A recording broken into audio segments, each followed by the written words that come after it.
The audio you're about to hear was recorded in Anchor. Learn more at anchor.fm.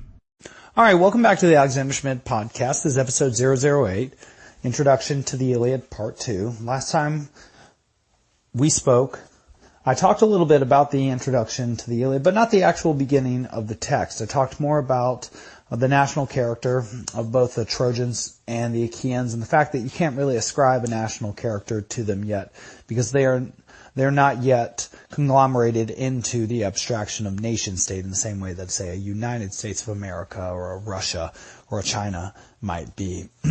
Each political unity is really just the conglomeration of several smaller tribal units which have a loose power dominant structure. For example, the reason that Odysseus is ruler over Ithaca, Neritos, Zakynthos, Dulichion, Same, and the various islands in his purview is because he owns the most cattle. And as he owns the most cattle, he's capable of making the richest sacrifices, demanding the most money for trade and barter, and also summoning the most amount of men to his support.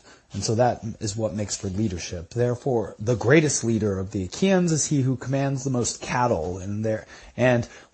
Often he who commands the most cattle is he who has the most land, because he has land for cattle. And that man is Agamemnon, leader of the Argives, bringer of 100 of the 1,100 or so ships of the Achaeans to mighty Troy. And that's really where we should start, because Agamemnon is a mighty, mighty king.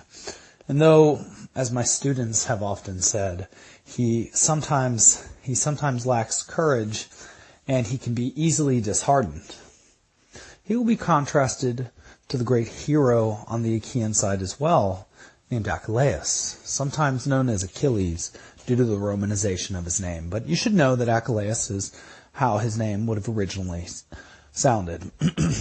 And we go back to the origin here. Achilles is a little bit different from Agamemnon. Though wealthy and a prince, son of a king Peleus of Phthia, he only brings 50 ships to Troy.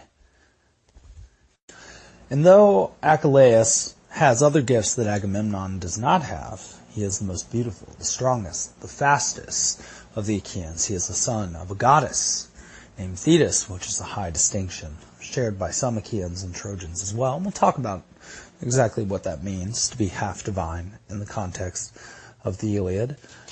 Achilles has also sacked 23 surrounding cities of Troy during Achaean pirating efforts, and something you may wish to know is that given the time that this warfare occurred, set in about the 12th century BCE, maintaining a large army, especially with lacking the sort of infrastructure and transportation that we have these days, was a highly difficult thing to do, especially when it was differing groups of men who had potentially differing values and spoke in slightly differing ways with each other. Conflict could easily arise. And so something that one needed to do with the troops is to let them pirate and plunder the surrounding cities in order to, for one, hurt the supply line to Troy, but on the other hand, also to, you might say, get out their baser instincts while they attempt a siege of an unsiegeable city. And Achilles, he's been keeping these troops fed by leading them. And something that is difficult to convey to a modern reader is just how much more gifted Achilles is supposed to be than any other person on his side of the battle or on the other side. It's truly one-sided. Achilles is to even the greatest Trojan, Hector, as you might say LeBron James is to a very talented high school basketball player. If you don't know sports analogies, well, I recommend that you look that one up, because Achilles is tremendous. He's never meant to be equal to any other man in any way in terms of talents, abilities, or lineage. And so, well, he and Agamemnon, richest man alive as far as the Achaeans are concerned, have a little bit of friction. with each other. And that's where the Iliad begins. And so, if you recall from last episode, that the Iliad begins in the 10th year of the Trojan War, not the first. And you were wondering, well, why the heck is that? Well, the reason might well be this. The story doesn't begin until the 10th war, or the 10th year, because until the 10th year, all that was expected to happen was happening. Which means that the Achaeans showed up to Troy, demanded Helen back from Paris and his father Priam. They were rebuffed, and then they engage in armed combat against a walled city, which leads to little results because they don't have engines of siege at this time, though how they will end up eventually winning the war will involve something along those lines, though not exactly what you may think. And so the Achaeans have spent most of their time defeating smaller surrounding cities in order to feed their troops and to keep their aggression at bay as they spend 10 long years away from their homes. And Achilles has been the leader the whole time, guaranteeing victory. So this is how the story begins. Achilles has recently destroyed yet another city. And in the aftermath of the carnage, he has abducted a woman and taken her as a concubine. Her name is Briseis. This is common practice at this time, and basically you might consider it like this. There were 3 ways for you if you were a woman after a city were sacked. You could die, which is what many women would have done.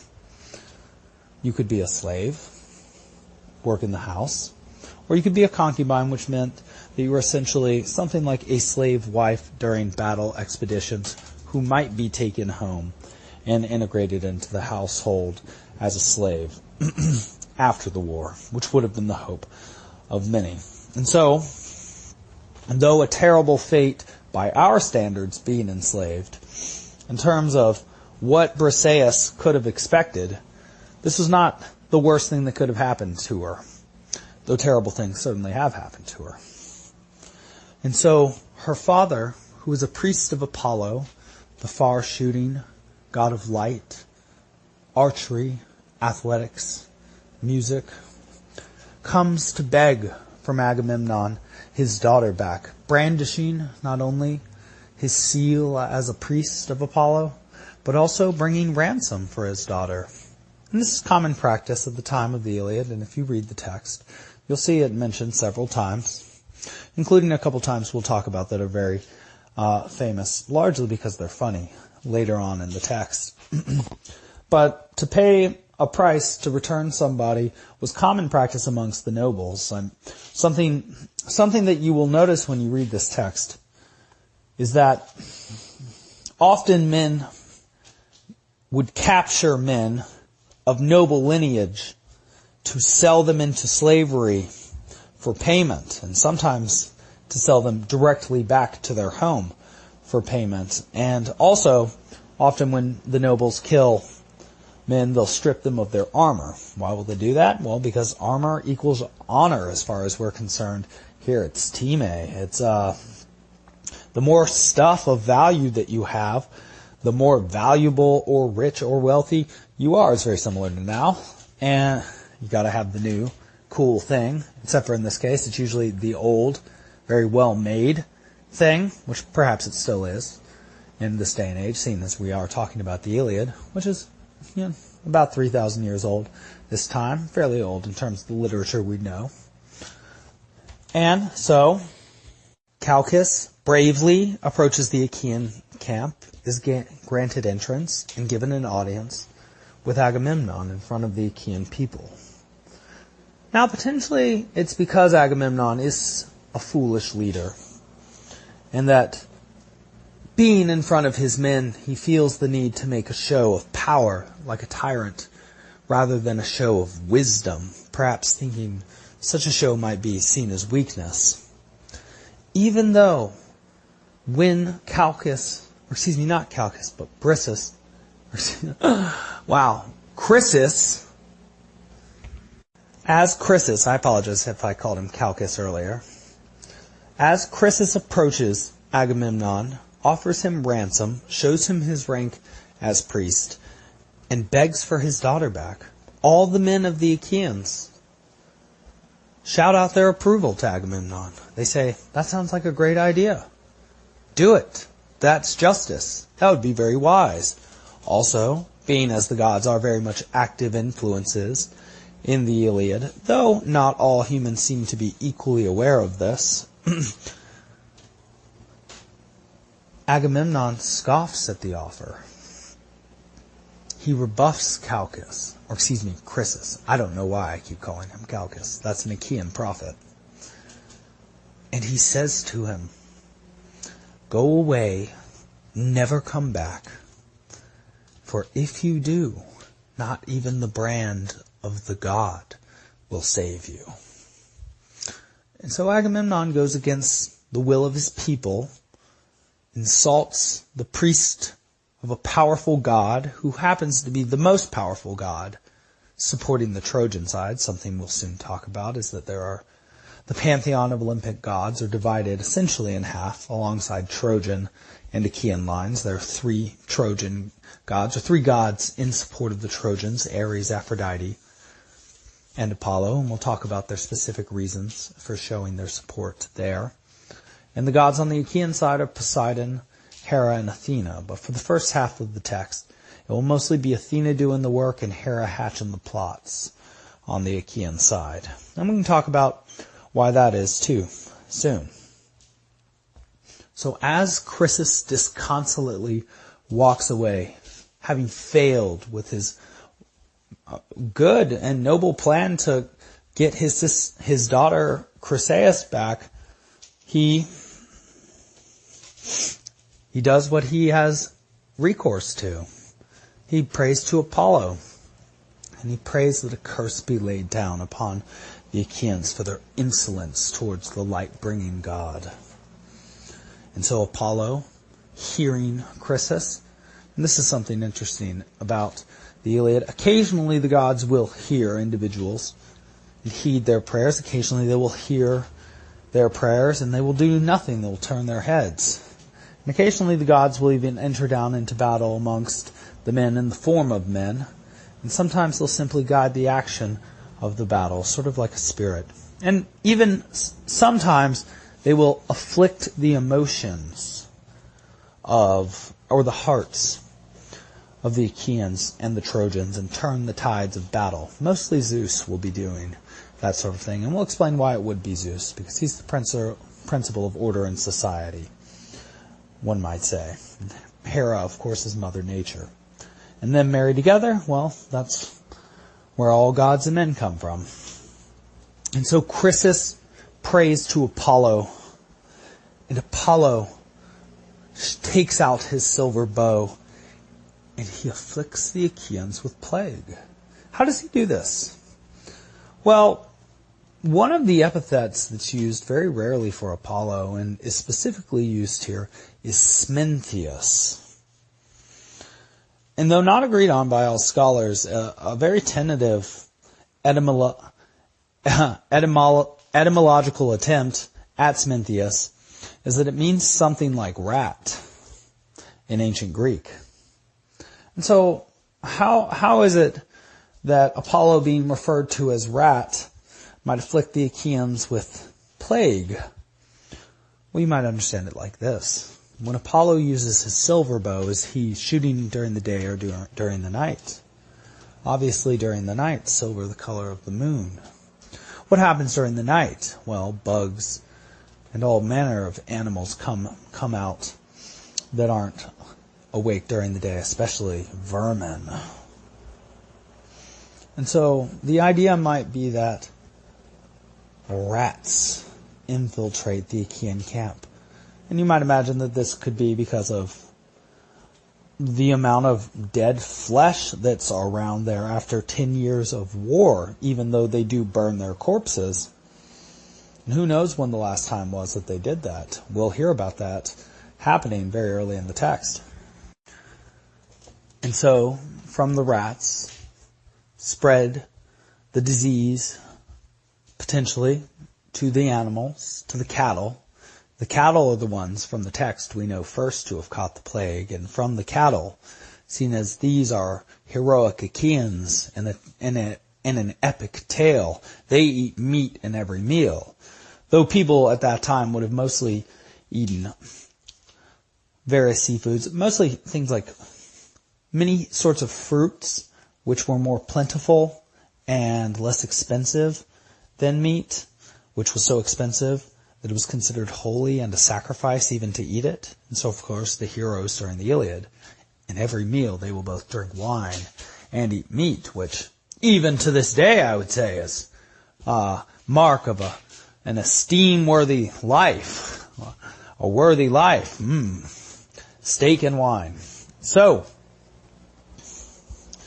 the Achaean animals become plagued, and thus do the Achaeans become plagued, and this is allowed to happen for 7 straight days without Agamemnon addressing the issue. What does Agamemnon then do about this after 7 days? Well, the answer, nothing. He does absolutely nothing. And so, somebody has to step up. And who's going to step up? Well, who might you expect to step up? The strongest of the Achaeans and the most beautiful, and the one who thinks he is most worthy to lead because he's won the most battles and destroyed 23 cities. Yes, that is Achilles. Achilles steps up to the plate. Then Achilles, though subordinate to Agamemnon in terms of the command structure of the Achaeans, he calls an assembly. This is, of course, Agamemnon's purview as war chief. And so, already, subtly, Achilles is digging in at his would-be better. And in this assembly, he summons a man named Calchas, actual Calchas this time. And Calchas is a prophet. And what does a prophet do in these ancient times? Well, he interprets reality as it is and explains the situation because they can read the prophets of old just like prophets of today would be. Well, they can interpret reality in a symbolic way. By looking at that which happens in reality, they can understand the underlying meaning of such events, much like a sage would be at any time. And so, Calchas, first he's hesitant. Though he understands why the Achaeans are plagued and harmed, he doesn't want to say. Why would he not want to say? Well, who do you imagine he's going to give some bad news to? Well, somebody that makes him scared. Who would make him scared? Probably a king. Which king would make him most scared? That would be the king of kings, the chieftain, Agamemnon. Calchas clearly knows the reason for the plague and knows that it's Agamemnon and knows that that will bring him no happiness because Agamemnon is king and Calchas is effectively nobody. And, perhaps now it's important to give you a little backstory. This is not the first time that Calchas has given Agamemnon bad news. In fact, before the Achaeans ever made it to Troy, they were stuck on the coast of a place called Aulis. And on this place, Agamemnon made one of two mistakes. Either he trespassed upon a sacred grove of Artemis, goddess of the hunt, twin of Apollo, and then proceeded to shoot one of her sacred stags, and then proceeded to brag as if he had been a greater hunter than Artemis, which is a ridiculous sort of claim that is made often, not often in Greco-Roman mythology, but often enough, humans will challenge the very gods from whom they receive their gifts. We'll see that with Ariadne, not Ariadne, but Arachne and Minerva, that's Athena. A satyr named Marsyas and Apollo. And I think there could be some argument made even for Niobe, too, and her 14 or 12 children. 12 children in the Iliad, 14 in the Metamorphoses and other accounts. So, the other account is that Agamemnon's father, or Agamemnon, made sacrifice to all the gods except for Artemis, snubbed her. And this is something that will happen a few times in the Iliad. And that caused Artemis to turn from him and to deny him the winds. Now this is where the most terrible thing happened. By the accounts we have, Odysseus, or rather Calchas, is then summoned. Calchas says, only by dropping the blood of your own line will you make it to Troy. And so Agamemnon is told that he must sacrifice his daughter Iphigenia, called Iphianassa in the Iliad. But how does he summon her? Well, there's Odysseus. And Odysseus we'll talk about quite a bit, especially when we get to the Odyssey. But for now, all you should know is that he is very, very cunning, very smart, very much beloved by Athena, which means that he is essentially a winner. And what does it mean for him to be a winner?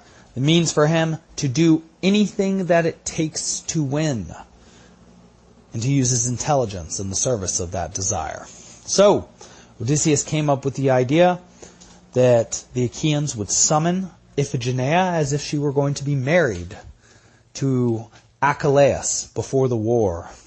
And so her mother, Clytemnestra, not being any the wiser, sent her, expecting her daughter to come back, not with her husband, who was of course going to fight in the war, but married to the greatest of Achaeans.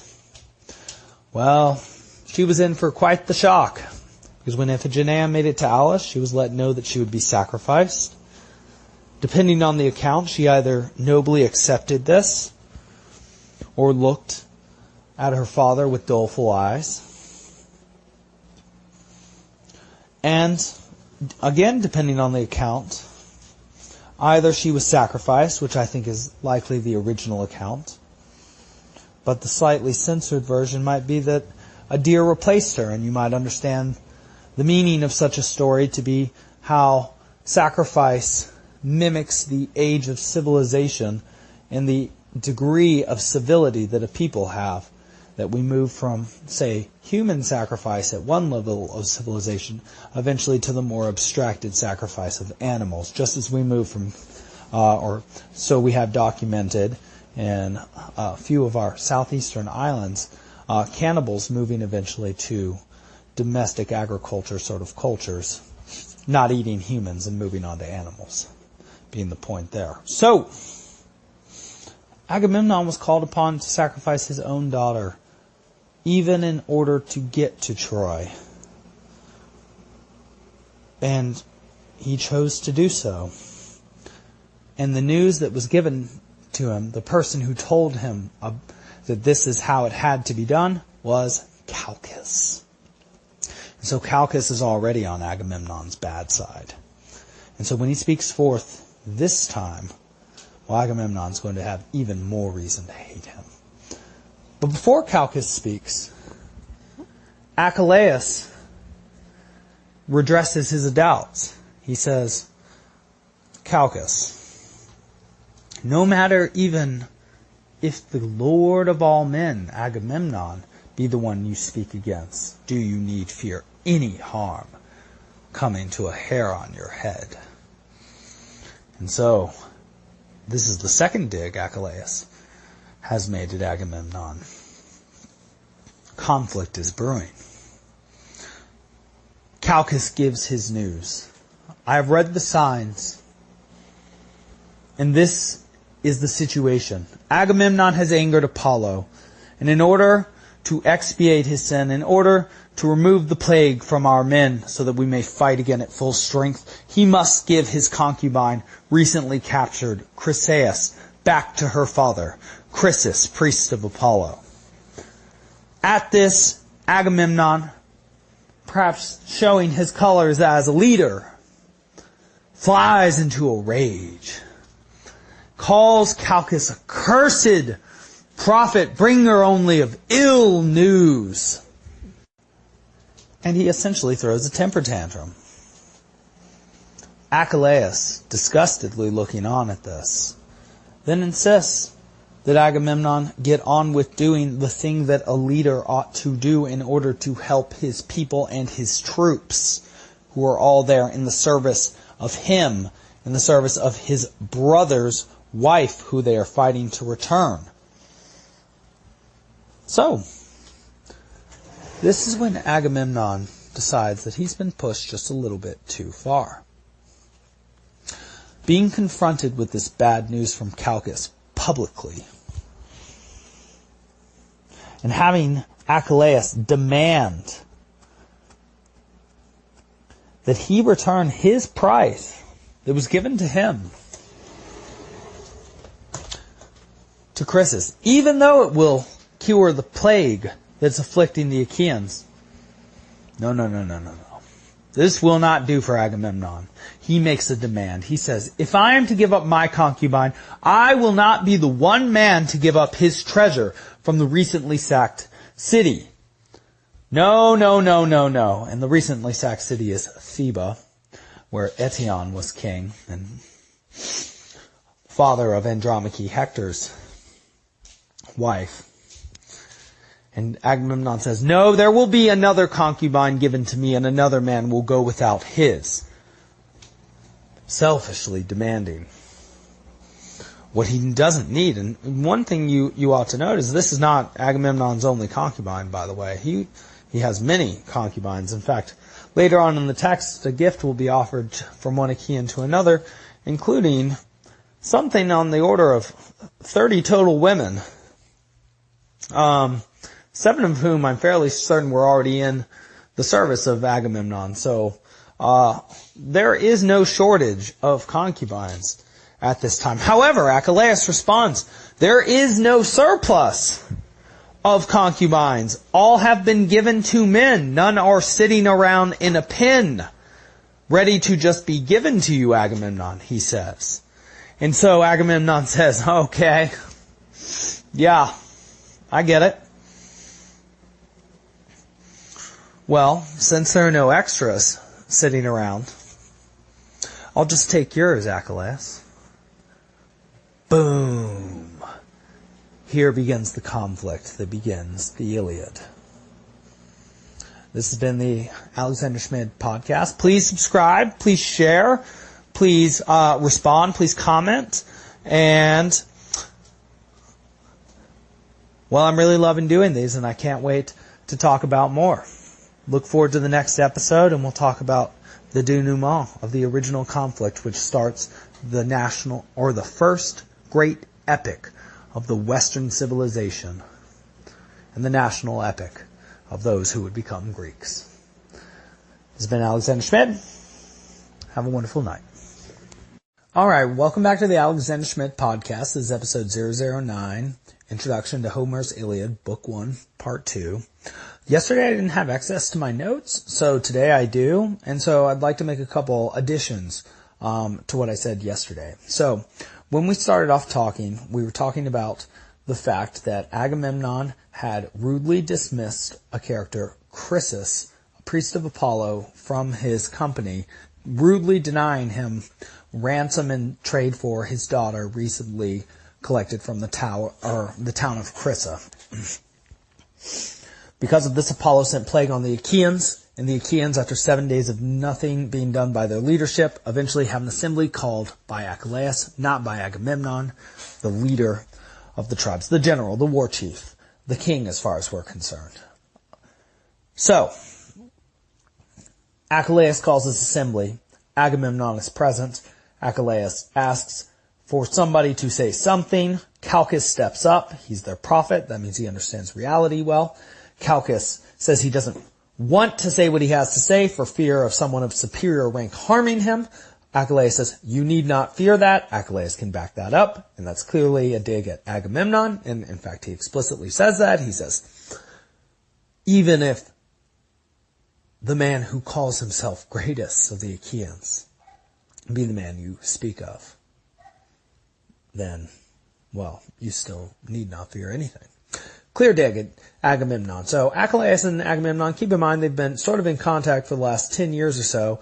Agamemnon's always been far richer than Achilles, having double the ships that he does, and everybody listens to him. And Achilles, of course, has won every single battle he's ever fought because he's so good. So it's sort of like a coach-star player relationship where you don't really know who the real boss is. And again, using the LeBron James metaphor, it's hard to say if he had a problem with a coach, who would go. Actually, it's not really that hard to say. But in this situation, it is. So, wow, And, so Agamemnon and Achilles have every reason to beef, except for the fact that they're on the same team, and beef they shall. Because Calchas, he gives this prophecy. It's the second bad prophecy he's ever given to Agamemnon. Of course, the first one involved the sacrifice of Agamemnon's daughter, and we'll talk about that more when we read Dante together, getting up to the Paradiso. It has something to do with agreement making and to whom one owes one's first agreement and what it does whenever one breaks an agreement. So, moving forward. Calchas says, well, Agamemnon, you have to give your concubine, your new concubine, your bright and shiny new concubine back to her father, and also sacrifice a hecatomb. And that's something I didn't mention yesterday. What is a hecatomb? Well, it comes from the Greek word hekatos, which means 100. And in fact, the hekatoncheron will be the 100-handed giants will be mentioned near the end of Book 1 of the Iliad. Only time they're mentioned.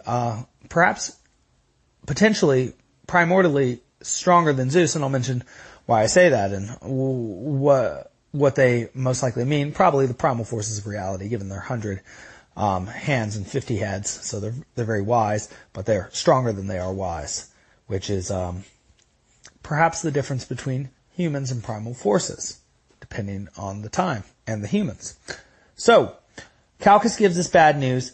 Not only does Agamemnon have to give away Chryseis back to Chrysis, her father, but he has to give a hecatomb. A hecatomb's very expensive. It's the most holy sacrifice, the holiest sacrifice that Greek Achaeans can make. And because it is so expensive a sacrifice, 100 cattle is quite a few cattle. And in fact, by some scholars' accounts, eventually the hecatomb it can be honored by something like 8 or 9 cows. But the idea is that it is a massive show of wealth, and then what do you do with that food that you've just sacrificed? Well, you eat it. And that's really delicious, and that's a show of wealth too, because most of the time, and this time in reality, not only in Homer's time, but also in the 12th century time, eating meat would not be that common, and you can think of exactly why. Meat's very expensive, hard to preserve.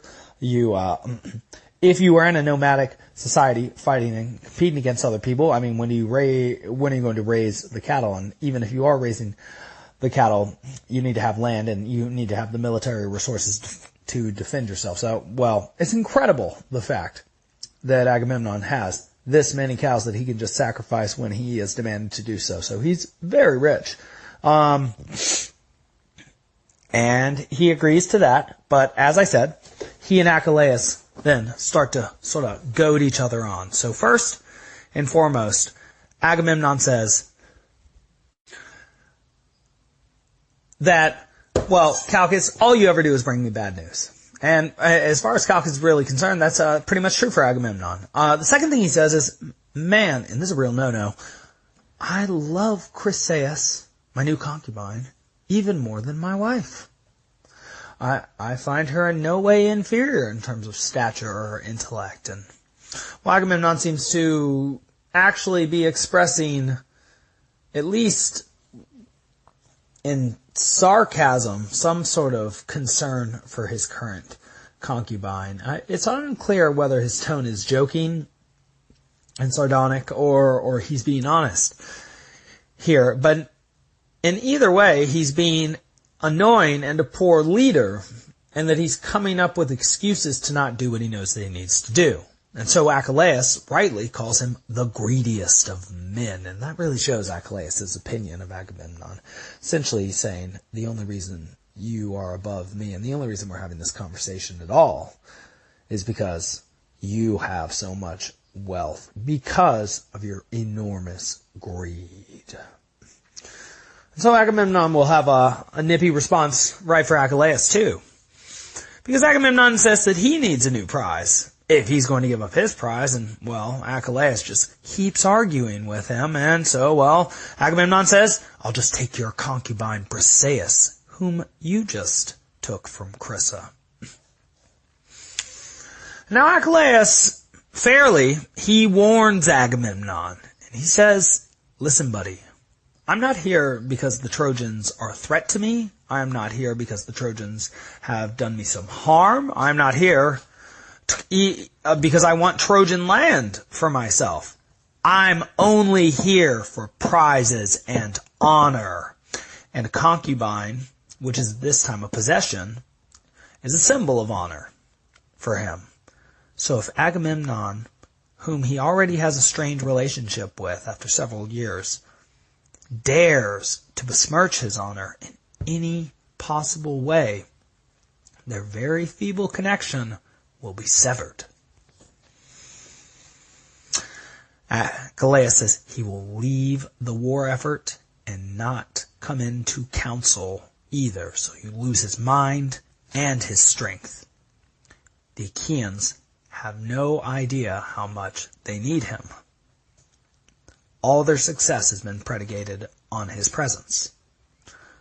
Agamemnon should be aware of this. Let's see what he says. Agamemnon says, run, Achilles. Just run like a coward. But even if you do, I will have your concubine, Briseis. And so Agamemnon, in the most crucial moment of the war yet, rather than placating his greatest, finest warrior by just doing the noble and honest thing that would likely occur to any leader, he lets his ego, his avarice, his pride cloud his judgment. He insults the worst possible person to insult in the worst possible way in the moment. It is an utter catastrophic mistake on his part. It is such a mistake that Achilles takes his hand to the hilt of his sword and starts to draw before his hair is pulled from behind. His eyes dart in rage. He's going to kill whoever did this. He sees it's Athena, goddess of wisdom. And she says, stay your blade, for we the gods love you too equally. And that's a very important thing for Athena to have said. Because if she said she favored either one or the other, there could still be blood. And if she says she favors Agamemnon more, Achilles will likely strike down Agamemnon. But if she says she likes Agamemnon less, then Achilles might well wonder why he didn't get to strike Agamemnon down in the first place. But to say that they love them equally, suggesting that they are both necessary parts of the whole, that is what stays Achilles' blade. And because that is what stays Achilles' blade, that is the wise thought that like a thunderbolt occurs in Achilles' mind before he acts out his rage and strikes down Agamemnon, which would be a moment which would forever tarnish his glory as the fool who killed the chieftain of the mightiest host ever, rather than helping to defeat the great Trojans.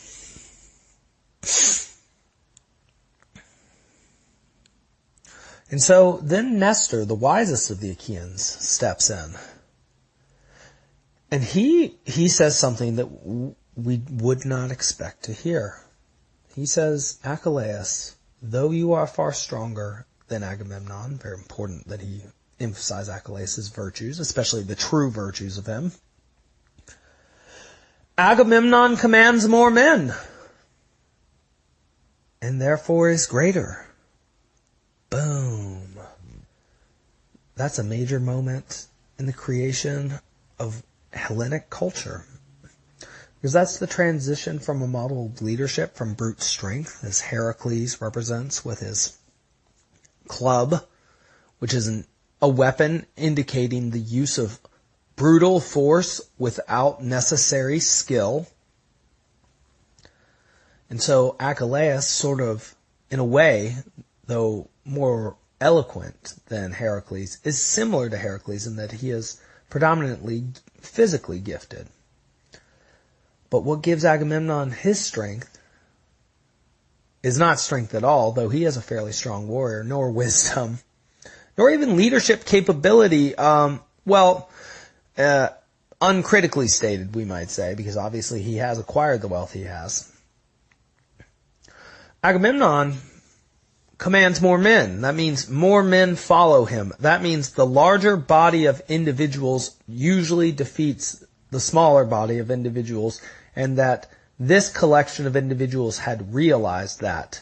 And that perhaps as the first individual ever to have summoned so many people together, in fact, the estimates are that the Achaeans outnumber the Trojans 10-1, and came on something like 1,100 ships with 50 to 120 people per ship. That could be over 50,000 that could be 50,000 to over 120,000 people that he's commanding. And in so commanding, one might imagine that the idea of leadership expanded in the consciousness of man, and that also what a leader became conscious of with such a mass of humans also expanded.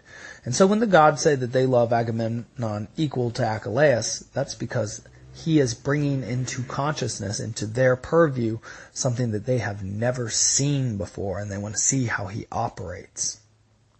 And in fact, he and Achilles will make many mistakes, as you might expect, because they both represent types of individuals who excel predominantly, but, they represent roles which are in themselves perfect, but they are not themselves the roles. And insofar as they're human players of these roles, greatest warrior alive and greatest king alive, they make tons of mistakes, plenty of mistakes. As any human does, playing any role, whether it be like teacher, physician, nurse, fireman. Although, as an idea, one imagines perfection with all of these roles, which is why they're held to such high expectations. Obviously, the people that fulfill these roles are going to be human and flawed and very much fallible and fall short over and over again. Well, it's the same thing with Achilles and Agamemnon. In fact, a question I may ask at some point will be, do you consider Achilles a hero? And many of you may find that the answer that you come up with is no, which is an incredible thing to say about the most gifted human alive at that time, fighting in a war against another people who have wronged a person.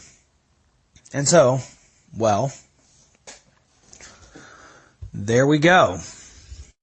So, Achilles, hearing the news from Athena and from Nestor, takes Agamemnon's symbol of leadership, the scepter, dashes it to the ground, indicating that Agamemnon is no longer any leader to Achilles. Achilles has left the ranks of the Achaeans. Agamemnon holds no sway over him. And in fact, Achilles is probably the only person that could get away with doing that. And in fact, he'll remain sort of like a prisoner of his own mind and decisions on the camp for the majority of the text. Petulantly, sullenly sitting there dealing with his emotions. Not so well either, because he's apparently the first hero ever to have denied the heroic task in some moment or another, and in so doing there are profound consequences for him. One does not so easily give up the mantle of hero, because that's his goal structure, and therefore how he values and modifies both his emotions and his behaviors in life. And so, well, he really has quite a bit to think about now. And so Nestor, with his words of honey, suggests, and as he often does before he speaks, that because he is old, he is wise, and he's seen things that nobody else has seen. One might say that that's a major criterion of wisdom. And he tells the story of greater men. The point of the story seems to be, Agamemnon, do not take Briseis. And Agamemnon, as we mentioned in episode 008, says, no, to his own detriment and to everybody else's as well. And so Achilles then says he will give up the girl to Agamemnon. That will be the last order that he follows, but he will not give anything else. And if Agamemnon should come and demand anything else, he will meet with Achilles' blade, which I would say steel, but they didn't use steel nor iron. At this time it was the Bronze Age, so they used bronze, which if you say, is that very much malleable? I would say, yes, it is. It is very much an inferior metal. And so, often you'll hear about their armor and their weapons being bronze. And on their armor is not like knight's armor, not chivalric, not that full plate steel stuff, or not steel, but iron, or whatever it's made of, that's so heavy in the Middle Ages. The armor of the Achaeans mostly allows for dexterity, agility, and motion. They wear leather armor. If it's wealthy leather armor, often it has metal plating on the outside or gilded metal on it, but it's not metal through and through. There's no full tin, cobalt, bronze, silver, or gold armor, though armor of Achilles later on and armor of Glaucus will be described as gold. So look out for that. The Achaean method of fighting too was mostly ground warfare with spear and stone and sword. And people have often asked why stone, and I say, well, if you don't want to die by someone's hand, a good way of doing that is throwing a projectile at them. And that frequently will happen in the Iliad. So once one dispenses with one spear, if there is a stone handy, and this is why we throw shot put in the Olympics, well, you throw it at the person, and you can do some serious damage. We'll see it happen multiple times. Hector will get hit by a stone, Aeneas will get hit by a stone, even Ares will get hit by a stone. All sorts of people are going to get hit by stones. So, and actually when we cover the Aeneid in, 50 lectures or so, we'll see a funny riff on this in the very final battle between Turnus and Aeneas. So, Achilles is out of the war. He's not going to be helping any at all. And this will have immediate consequences. So, Odysseus, cleverest of the Achaeans, is given the job to return Chryseis to Chrysis. He first has to go sacrifice a hecatomb on a nearby island. I believe it's Chrysa that he goes to. And so while he's doing that, Agamemnon sends two of his heralds. Heralds are people who announce others.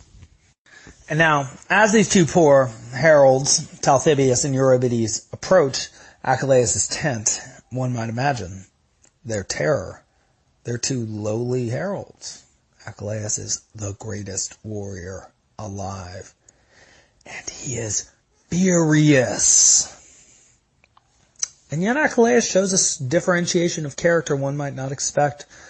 As the two enter, Achilles welcomes them and indicates that he knows it is not their fault, that they're just doing their jobs, showing his own potential for leadership, one might suggest. And his best friend Patroclus, and we'll talk some about their relationship, then leads Perseus to the heralds and gives her back. And so this utterly terrifying situation that the heralds were in, that seemed as if it might be like meeting a dragon to take a treasure that they don't even get to keep, that's not for them. Well, it turns out to be a fortunate situation in which they get to meet this great warrior, spend a moment with him, and receive his kindness.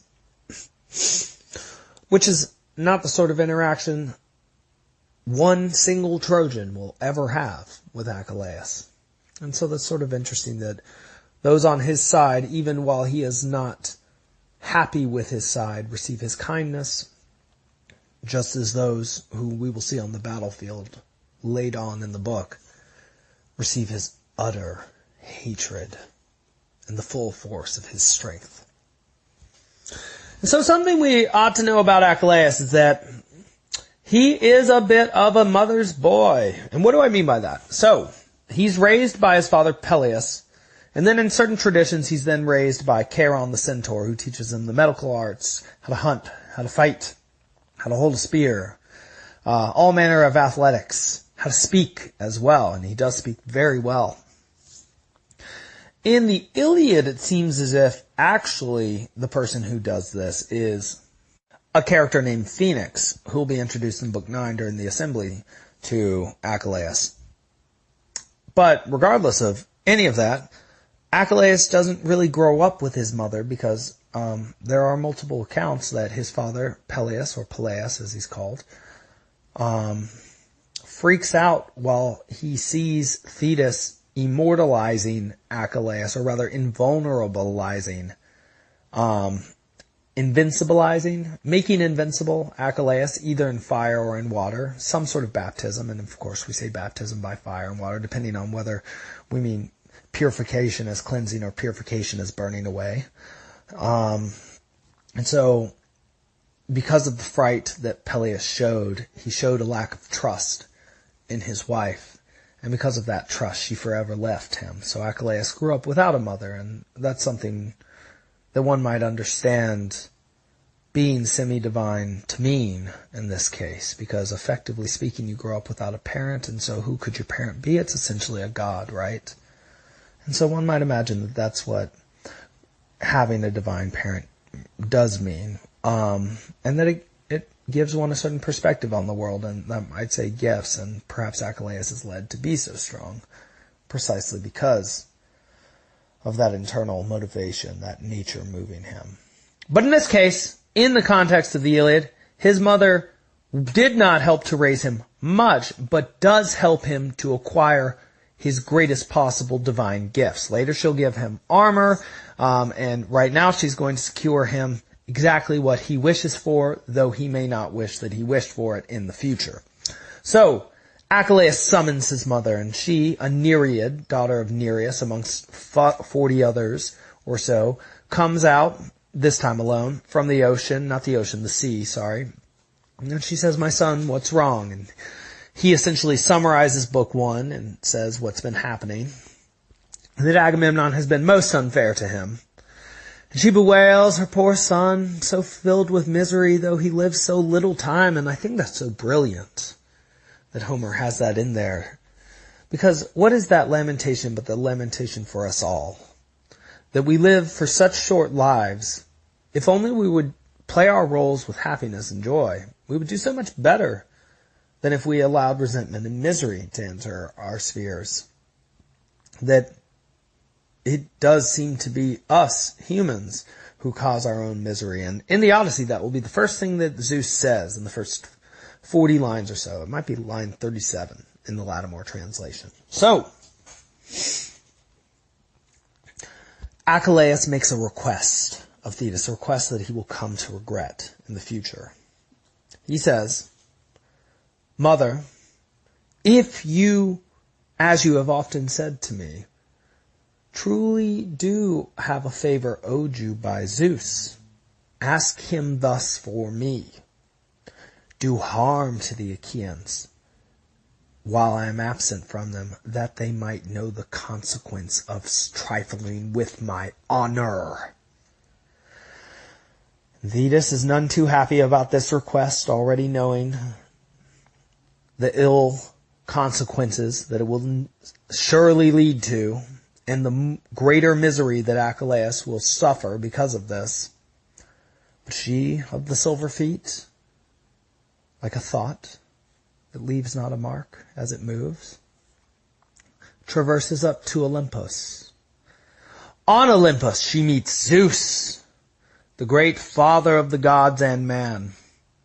And there she entreats him on behalf of her son. She says, "Great Zeus, remember the time that you were bound by Athena, Hera, and Poseidon. And I brought the 100-handed, 50-headed giant Briareus to save you. You said then that you owed me a favor, and now I'm here to cash in." And so one thing one ought to know is that Homer often makes up his own mythology or changes it in ways necessary to help his narrative structure. So he probably makes up this story in order to give a reason for Hera, Athena, and Poseidon all to be on the same side of the battle. And so there will be a few instances, and I'll mention them when they come up, where Homer seems to just change up mythology. The study of Meleagros and the Caledonian Boar is another instance. The changing of the Niobe's number of children and her eating food in Book 24, that's another instance. And changing Phoenix for Chiron for Achilles' teacher, that's another instance. There are several instances over and over in the text, and I'll bring them up every time we run into them. So, Thetis wants to cash in on what Zeus owes her. Well, Zeus does owe her, and he will make good on his agreements, but the problem is that he's married to Hera. Hera is sort of a thorn in his side in the same way that he's sort of a thorn in her side. He's constantly cheating on her, and she's constantly discovering him cheating on her and then punishing him and the people he cheats on with in various ways. So they don't have the easiest marriage, but you might imagine that if you were married to somebody immortally without even death parting you, that you might drive somebody well insane as well. If you also consider that Hera represents Mother Nature in its permanent conjunction with society, or that which orders society, the mind, and its motive influence on and through nature, you might consider also you might understand better why their relationship is so fraught with chaos. Because though it does maintain order, there are constantly anomalies upsetting its proper function. And you might say that that's the constant interplay of society and nature. Always. Sort of like how you might want to go out and be with your friends, and that's great socially speaking, but you can't be going out every night because, well, it's hell on your liver, or something like that. And so as a small example, that would be an interesting, interplay or conflict between society and, nature there in the form of basic biology and digestive science. So, Zeus does not want to anger Hera, but he does need to honor his word. So he nods his head and an earthquake shakes Olympus. Hera immediately zooms up to see Zeus and gets in his face, which is not a very wise move on Hera's part, but Hera doesn't much care what's wise in this situation or not, because she's his wife and she'll have her say. So what does she say? She says, Zeus, I just saw you nod your head to Thetis. There was this earthquake, and I know you are always conspiring against the Achaeans, whom I love so much. What is it that you just talked about with that woman? And something you might be interested to know is that Zeus and Poseidon at one point did want to take the hand of Thetis, but there was a prophecy about Thetis that the son she bore would be greater than the father, and well, Zeus is the king of the gods and the principle of order, and he does not much want to be overthrown, as he overthrew his father, Kronos, who overthrew his father, Uranos, the heavens. And so, well, they decided to give Thetis to a mortal, because no matter how strong a man is, Achilles, for example, he'll never be as strong as a god and therefore always subject. So, there it is. And so, Hera accuses Zeus of having done something that he did do, and he responds, very much annoyedly, saying,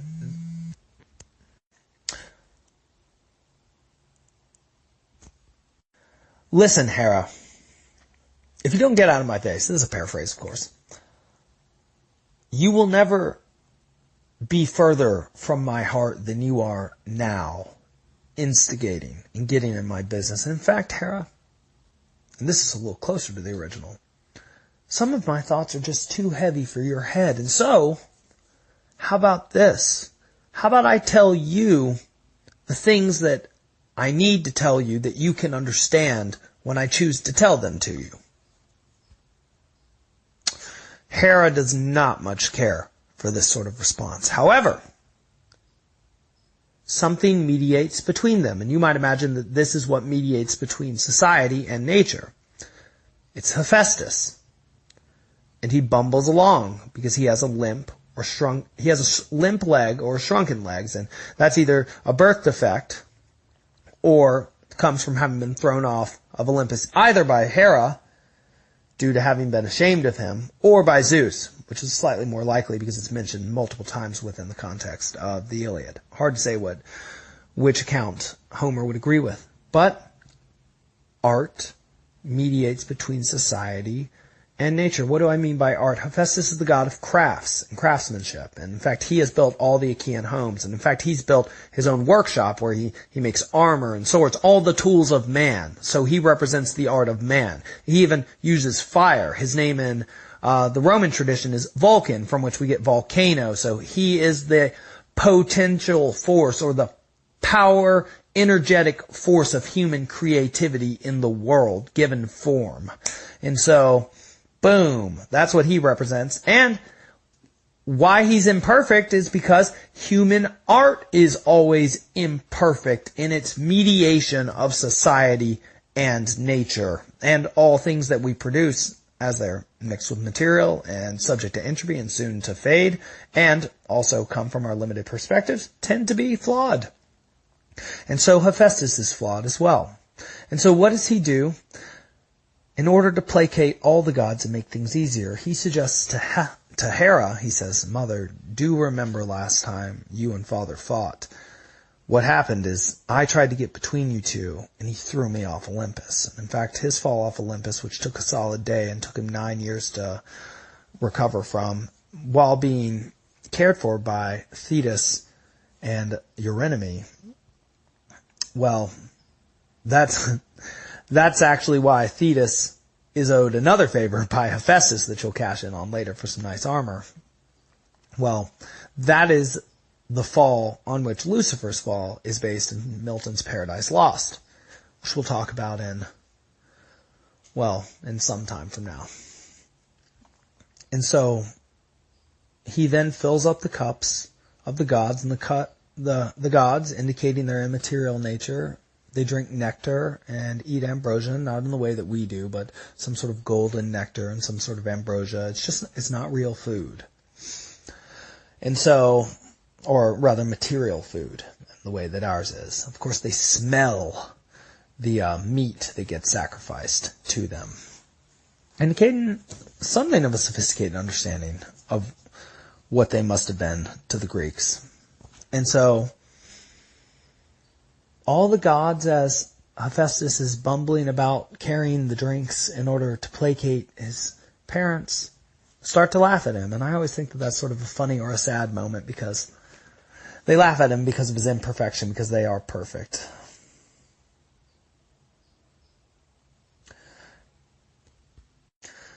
And perhaps what that means is that the only way that humans ever can mediate between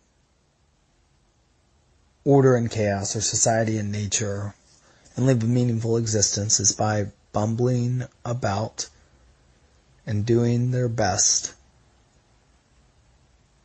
to placate the two natures that move them, the underlying nature and the overarching society. And that in doing that, we cause constant amusement to the gods, but with deep meaning in our own existences, one might say. And in so pontificating, we end Book 1 of the Iliad. And so, this has been the Alexander Schmid Podcast. We are one book through 24 books of the first great epic of the Western civilization.